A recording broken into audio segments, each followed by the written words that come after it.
මම කිව්වොත් මී කියන්න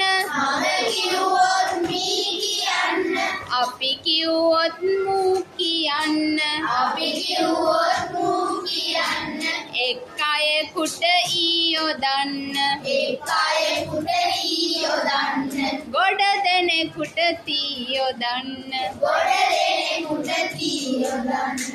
පණ නැත්නම් එකම තමයි ගණන් ගන්නේ පිරිමි ලෙසයි අතීතයෙන් බහුවචනෙට නෝය ලෝය ලෙස යොදවයි තෝ නුඹ නම් හීයොදන්න තොපි නුඹලා හූ යොදන්න පණ නැත්නම් ඔහු යොදලා පණ දීලා නැකිටුවන්න